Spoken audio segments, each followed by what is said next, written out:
Labas vakaras, draugai. Vėl pirmadienis mes tęsim mūsų įtėvų takos skaitimus. Mes skaitėm su jumis sutas, kur Buda sako, kad pakanka palikti vieną dalyką, vieną dhamą. Ir tai gali suteikti mums jau beveik visišką išsilaisvinimą. Taip pat sakė, kad nepalikus to reiškinio neįmanoma išsilaisvinti. Ir mes jau pasižiūrėjom į godumą. Pirmiausia, mes žiūrėjom ir mes pakalbėjom apie godumą. Mes pasižiūrėjom į neapykantą, bjaurėjimąsi, pyktį praeitą kartą. O šį kartą mes pasižiūrėsim į savimaną. Ta pati Buda sakė apie savimaną. Pasižiūrėjau. Vienuoliai, atsikratykite vienos būsenos. Ir aš jums užtikrinu nebesugrįžtančio buvę pasiekimą. Tai yra beveik visišką nušvietimą. Kokios vienos būsenos? Savimanos vienuoliai. Atsikratykite šios vienos būsenos ir aš jums užtikrinu nebesugrįžtančio buvę pasiekimą. Iš tiesų, palikus savimaną. Savimana yra vienas iš 10 pančių ir palikus savimaną iš tiesų yra visiškai išsilaisvinimo. Visiškai tik tai visiškai nušvitęs žmogus, nebeturi visiškai savimanos. Ir kita suta, vienuoliai neįmanoma, kad betarpiškai nepažinęs savimanos, nesupratęs visiškai jos žmogus, tas, kurio prote neišblėso savimanai aistra, kuris neatsikratė savimanos, neįmanoma, kad jis sunaikintų kančią. Tačiau vienuoliai įmanoma, kad betarpiškai pažinęs, visiškai supratęs savimaną žmogus, tas, kurio prote išblėso savimanai aistra, kuris atsikratė savimanos, įmanoma, kad jis sunaikintų kančią. Štai tai sako Buda. Tai aš noriu šiandien pakalbėti truputį tą progą apie savimaną. Kas yra savimana? Ką Buda vadino savimana? Pali kalboj žodis yra mana. Panašu, savimana, mana. Ir lietuvių kalboje, kai mes kalbam apie savimaną, mes kalbam apie tą gal puikybę, pasipūtimą, savęs iškelimą aukščiau už kitus. Tačiau, kai Buda kalba apie savimaną, jis kalba apie 3 rūšių savimaną. Tai gali būti, kai mes laikom, kad aš esu geresnis negu kitas ar kiti. Tai yra atimana, tai yra aukšta, išaukštinanti save savimana. Taip pat yra savimana atvirkščia tai, kur mes manom, kad mes esam blogesni negu kiti. O, aš esu pats blogiausias, pats kvailiausias ar pats blogiausias, blogesnis negu kiti. Tai yra žema savimana. Ir tai yra antra rūšis. Tai irgi yra savimana. Budos mokyme. Trečia rūšis. Kai mes manome, kad mes esam lygus kitam. Aš esu toks pats, neblogesnis, toks pat. Tai ir yra savimana. Tai Buda vadina bet kokį lyginimą savęs su kitais trukdžiu, pančiu, kuris laiko mūsų šitoj samsarai. Todėl, kad tam, kad būtų savimana, mes pirmiausia turime atskirti save nuo kitų, laikyti save kažko atskiru.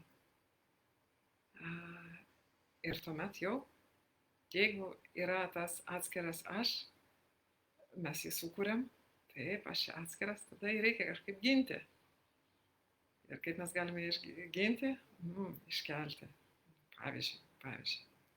Arba atvirkščiai, kai jau nebeginti, tai gerai, aš esu blogesnis negu kiti. Ar bent jau toks pat. Bent jau neblogesnis, tikrai neblogesnis negu kiti. Dabar ką Buda sako? vėlgi, ką su tuo reikia padaryti, ką savimana, betarpiškai pažinti, suprasti. Tai čia pirmas žingsnis yra atpažinti ją. Ir nėra taip paprasta, žinote. Pavyzdžiui, kai mes kalbėjom apie pyktį, tai pyktis yra akivaizdžiausias. Pyktį ne taip sunku pastebėti. Nors dažniausiai ir nepastebėm, nors dažniausiai pastebėm kai jau šaukštai po pietų.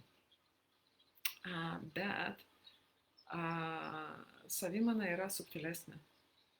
Netgi godumą mes irgi galim pastebėti.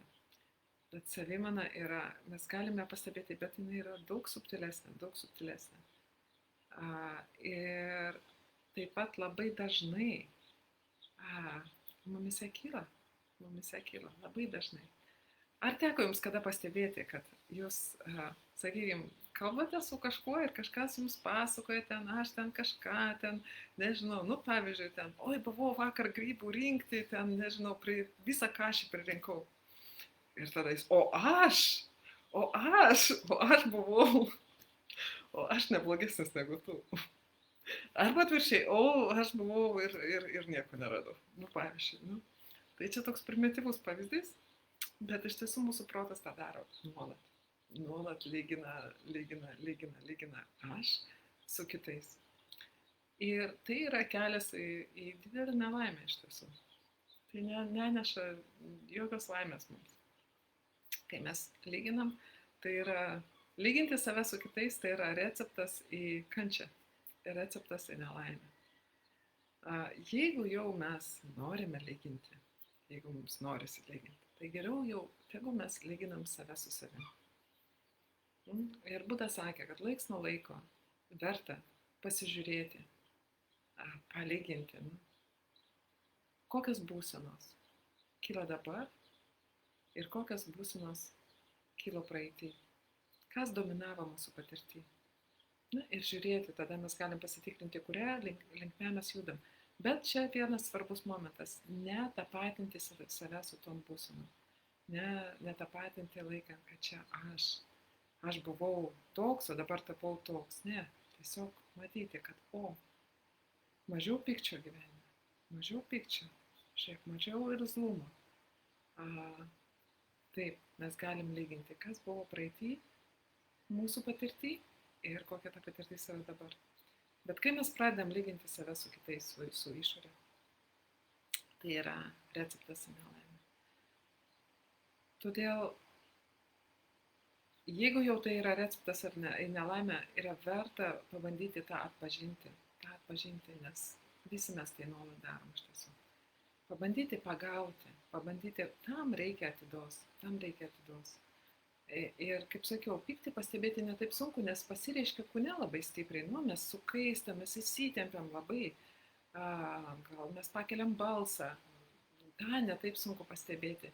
Bet kai kyla ta puikybė, ar tas menkavertiškumo jausmas, ne taip paprasta pastebėti, ne taip. Mums nėra lengva pripažinti, kad tie dalykai kyla mumise. Ir paprastai jie nėra paleidami labai stiprių pojūčių kūne. Pasireiškia labiau kaip mintis. Taip, jeigu mes būsim labai atidus, mes pastebėsim, kad yra šioks toks susitraukimas viduje. Sąmonė susitraukia, nes mes atskiriam save. Bandom iškelti. Taip, yra šiokia tokia įtampa, tikrai yra. Bet tam reikia gan aštrios atidos, kad taip pastebėti. Tai ką tai mums reiškia? Kad mums reikia atidos, Ir pabandykite, šią savaitę tikrai pabandykite pastebėti mintis, iš kur kyla mintis, apie ką tos mintis. Jeigu jūs tik atkreipsite dėmesį, apie ką jūs mąstate, daugiausiai tai bus apie aš. Daugiausiai. O kai jūs mąstat apie kitus, kai kyla mintis apie kitus, atkreipkite dėmesį, pažiūrėkit, kokiu tonu kyla tos mintis. Iš kur, kokia yra šaknis, ką protas bando padaryti. Galbūt protas bando kažkam aiškinti kažką. Mintis, reikėtų tau tą, o kodėl tu ten toks anoks. Jūs pamatysit, ką tai reiškia. protas jau laiko save aukštesniu, pavyzdžiui. Ar ten daugiau žinančių, ar ten tų neišmanėliai ten.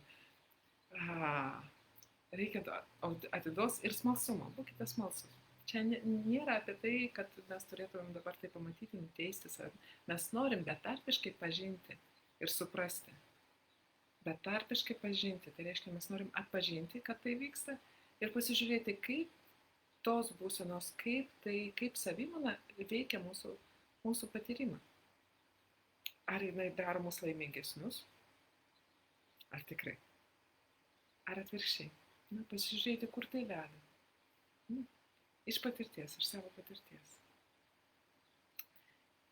Vėlgi, nelaikant save ten, aš ten išpuikęs, o aš ten, nežinau, nevykėlis, menkiavertis ar taip, nepasisavinant. Tiesiog atpažinti tai, bandyti atpažinti ir matyti, kas tame yra saldaus, kas tame yra kartaus.